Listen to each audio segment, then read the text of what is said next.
Bem-vindos ao canal Verdades Ocultas da Bíblia. Torne-se membro do canal. Planos a partir de R$ 4,99. Tornando-se membro do canal, você ganha acesso exclusivo à biblioteca e ao grupo de membros. Os links do canal e do grupo no Telegram estão na descrição do vídeo.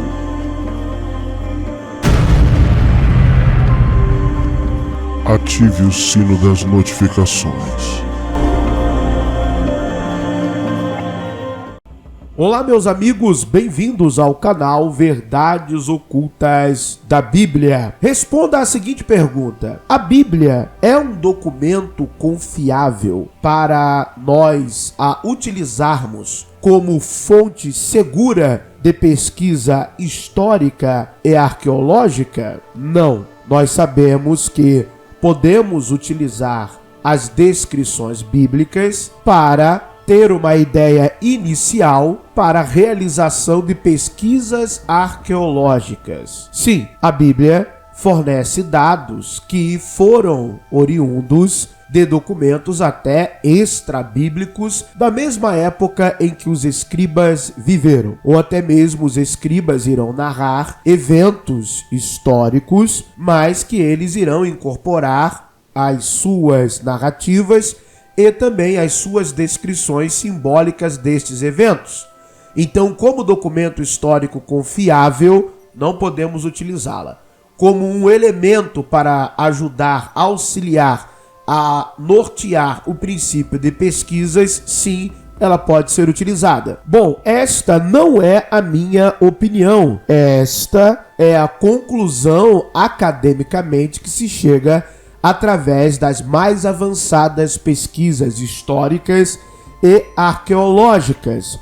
Um dos acadêmicos que partilha, explica e demonstra as questões relacionadas a este tema é o professor Jonathan Michael Golden.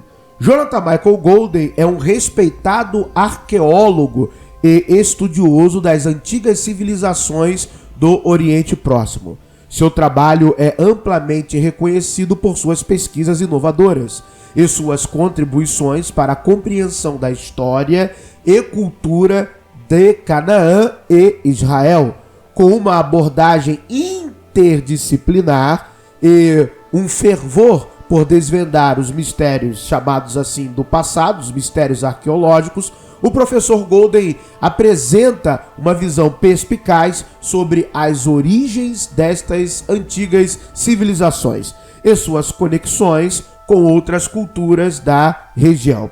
Nos seus livros, a sua escrita é clara e objetiva, envolvente até, tornando os temas complexos mais acessíveis ao leitor comum e, ao mesmo tempo, em que mantém a profundidade necessária para assim também atender os leitores acadêmicos, onde suas obras podem ser utilizadas como fontes de pesquisa. Em suma, Jonathan Michael Golden é uma figura importantíssima no campo da arqueologia e o seu trabalho enriquece muito ao entendimento de muitos estudiosos acerca de como se moldou as civilizações antigas do Oriente Próximo, principalmente Canaã e posteriormente a chamada Israel. E exatamente sobre esta visão da Bíblia como um não documento histórico, nós iremos ler um trecho do seu livro, o seu livro Ancient Canaan and Israel, New Perspectives. Este livro é uma obra acadêmica que abrange e oferece uma nova visão, uma nova perspectiva a partir de interpretações históricas e arqueológicas de descobertas feitas sobre a história e a cultura dos antigos povos de Canaã e Israel. Esse livro foi escrito por diversos especialistas renomados no campo da arqueologia e estudos bíblicos, ou seja, este livro não é só de autoria do professor Golden, mas de literalmente diversos especialistas nos temas bíblicos, no que tange a arqueologia e história. O livro mergulha nas últimas descobertas arqueológicas e teorias sobre a origem, desenvolvimento e interações dessas civilizações milenares. Falamos ali das civilizações do Oriente Próximo. Através de uma cuidadosa análise de artefatos, inscrições e sítios arqueológicos, os autores apresentam uma narrativa ricamente detalhada e desafia e amplia o conhecimento tradicional sobre a região, com uma abordagem erudita e acessível. Este livro é uma leitura indispensável para estudiosos e entusiastas interessados em aprofundar seu conhecimento sobre a antiga história do Oriente Próximo, principalmente, digo claro, de Canaã e Israel. Então vamos lá, vamos à leitura do livro do professor Golden, página 43, quando falamos das evidências literárias vindas da antiga Israel ou do antigo Israel, falando acerca da chamada tradição bíblica. O que as conclusões arqueológicas e históricas podem contribuir ao nosso entendimento acerca da Bíblia como um documento histórico, que não é. Vamos ver então as conclusões, o que a pesquisa arqueológica nos demonstra. Uma questão crítica para a arqueologia do sul do Levante diz respeito à relação entre as evidências arqueológicas e as numerosas fontes textuais. A Bíblia, em particular, representa um desafio, pois narra histórias de pessoas e lugares diretamente relacionados à região, mas sua veracidade como documento histórico é altamente questionável. Exatamente. Eu vou dar um exemplo, vou dar aqui a minha contribuição com um exemplo. Tem um livro e uma tese muito dita e aclamada por fundamentalistas religiosos, chamada A Rota do Êxodo. Só que nessa chamada Rota do Êxodo, nós temos nomes que a Bíblia irá citar como locais de passagem por Moisés e o chamado povo hebreu, que não há evidências arqueológicas do mesmo. Temos de Apiru, temos dos Ixos, mas não temos dos hebreus. Temos dos Chassu, mas hebreu nada. Mas tudo bem. Nomes que são dados ali na chamada Rota do Êxodo, que a Bíblia descreve, que o livro é muito bom, o livro foi muito bem escrito. É porque as pessoas fundamentalistas religiosas que interpretam ele muito mal. Que são nomes do século VII. Não são nomes do século XV, do século XIV ou do século XIII. São nomes que aparecem na historiografia do Oriente a partir do século VII, antes da Era Comum. Então o autor da narrativa cita que o povo de Israel passou por lugares que nem existiam. Logo você já vê aí uma contradição, uma incoerência.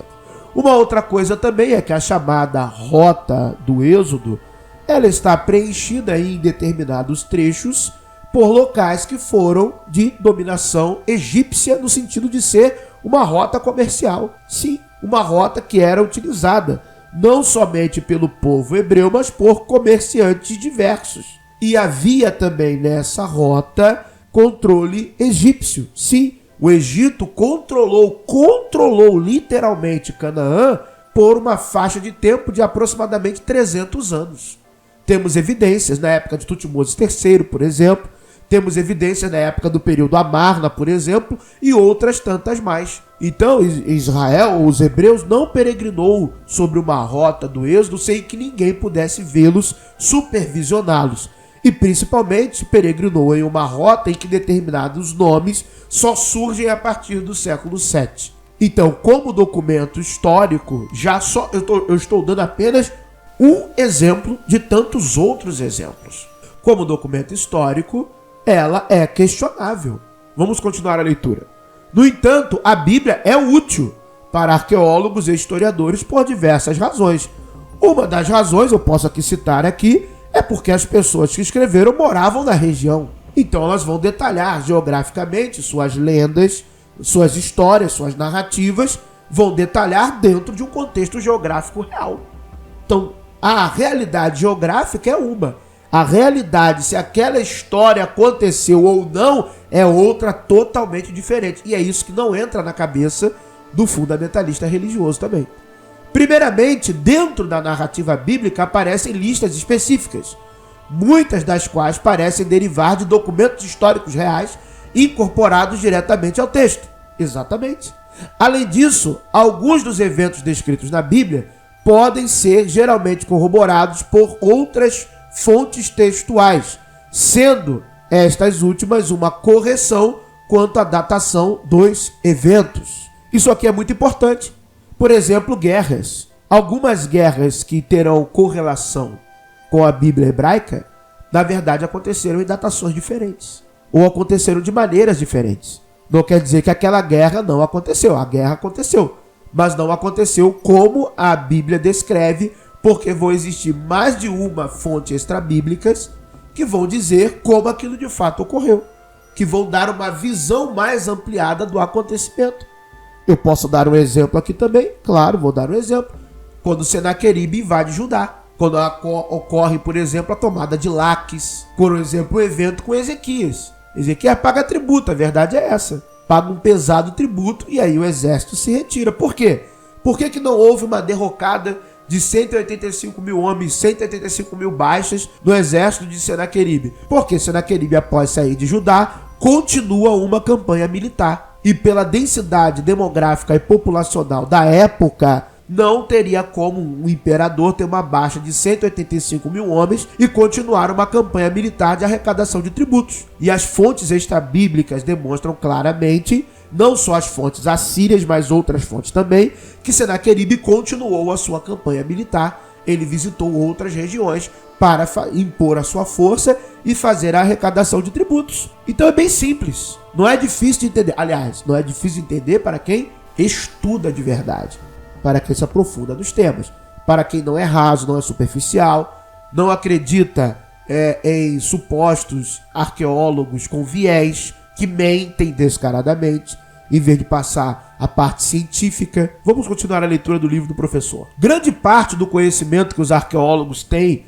sobre a antiga Canaã e Israel provém de fontes descobertas em outras partes do Oriente Próximo, ou seja, nem vem da própria Canaã ou Israel. Sabia disso? Exatamente. Os textos extrabíblicos. Estas são as maiores fontes do conhecimento arqueológico sobre o próprio Israel antigo. Exatamente isso. Estes incluem milhares de documentos sobreviventes de várias regiões do antigo Oriente Próximo, incluindo Suméria, Babilônia, Assíria, Suzã, Nuzi, bem como Ugarit, Eblá, Mari e Egito. Você sabia disso? Duvido muito que um fundamentalista religioso saberia disso. Conhece a obra do professor Golden? Leu sobre os achados, as interpretações corretas? Tenho dúvidas que o fundamentalista religioso faz isso. Ele fica assistindo vídeo de guia turístico mentindo sobre arqueologia e de arqueólogo crente mentindo sobre descobertas arqueológicas. Esses últimos dois, Mari na Síria e Amarna no Egito, lembra que eu falei do período Amarna? São famosos por seus vastos arquivos de correspondência real, uma boa parte dos quais diz respeito diretamente aos povos do sul do Levante. São vastos. Você conhece o período Amarna? Conhece os trabalhos do professor, doutor, arqueólogo brasileiro de verdade, o professor José Ademar Caef, que tem uma série de publicações de artigos científicos sobre o período Amarna? Você já leu as obras do professor, doutor, arqueólogo José Ademar Caef? Ele tem uma série de artigos publicados em revista científica sobre as cartas no período Amarna. Você já leu algum? Não, você não leu. Fundamentalista religioso. Duvido muito que tenha lido. Nem sabe quem é. Pensa que só existe um arqueólogo brasileiro. Você já leu as obras e as publicações do professor Elcio Valmiro Salles, por exemplo? Precisa ler também. Estou falando de publicações científicas. Arqueologia de verdade, sem viés. Algo imparcial. Vamos continuar a leitura do livro do professor Golden. Na maioria dos casos, os textos extrabíblicos podem ser datados de forma mais confiável nos períodos históricos que descrevem e, em geral, corroboram muito mais com as evidências arqueológicas do que a própria Bíblia. Em outras palavras, se as várias fontes textuais fossem classificadas quanto ao valor histórico com base nas evidências arqueológicas, a Bíblia provavelmente seria considerada uma das menos confiáveis. Entendeu isso? Entendeu? A Bíblia é um texto produzido na perspectiva narrativo-simbólica para propósitos específicos e não como documento histórico. Alguns estudiosos argumentam que os livros de Deuteronômio e o primeiro e o segundo livro das Crônicas devem ser considerados bastante confiáveis em termos históricos. Olha que interessante, embora outros estudiosos permaneçam mais cautelosos em relação a isto. Mas é fácil. Deuteronômio, redação já da monarquia. Então é interessante. É um período em que já há muitas evidências do próprio período da monarquia. Segundo, o primeiro e o segundo livro das Crônicas é uma redação, de acordo com alguns especialistas, pós-exílica. Então também já estamos em uma época de bastante profusão da escrita nos clãs sacerdotais, né? Da verificação literária de um aparato mais voltado ao tempo em que eles viviam. Então é bacana, dá para se ter uma base, porque são construções em cima de narrativas do período da monarquia, do período atual em que os textos estavam sendo produzidos. Foi observado que a sequência apresentada no segundo livro dos reis pode ser comparada com datas obtidas de fontes assírias, babilônicas e egípcias, algumas das quais podem ser ainda verificadas por dados astronômicos. Que interessante, tem a fonte aqui no livro do professor.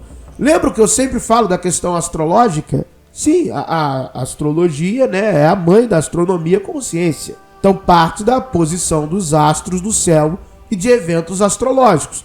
O que eu sempre falei aqui no canal.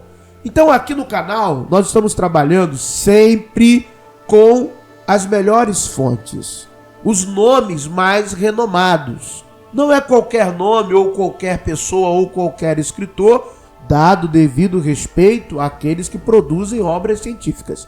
Mas a minha preocupação é trazer o top da prateleira, justamente para evitar, né, o chororô do fundamentalista religioso. Diversas vezes eu vejo aqui o comentário de algum irmãozinho: vários estudiosos contestam isto. Eu vou educadamente, coloque aqui o nome dos vários estudiosos, com seus livros publicados, seus artigos, teses ou dissertações revisadas. Mostre aqui, dê o nome, dê a referência, contestando esta informação com base no mesmo achado arqueológico. Vamos lá, traga aí. Curiosamente, os fundamentalistas religiosos nunca trazem suas fontes. Mas aqui, nesse canal Verdades Ocultas da Bíblia, estamos lendo fontes primárias, os maiores especialistas do mundo que interpretaram essas fontes com base em metodologia científica. E até mesmo quando eu falo das questões iniciáticas, estou me valendo das melhores fontes de pesquisa, os melhores mestres, os melhores acadêmicos sobre o tema, justamente para evitar o chororô. Mas não adianta. O que eu posso dizer apenas é que o choro é livre. Muito obrigado por terem assistido a mais um vídeo no canal Verdades Ocultas da Bíblia. Você sabe que o verdadeiro Deus abençoe a todos. Obrigado por assistir mais um vídeo. Se inscreva no canal.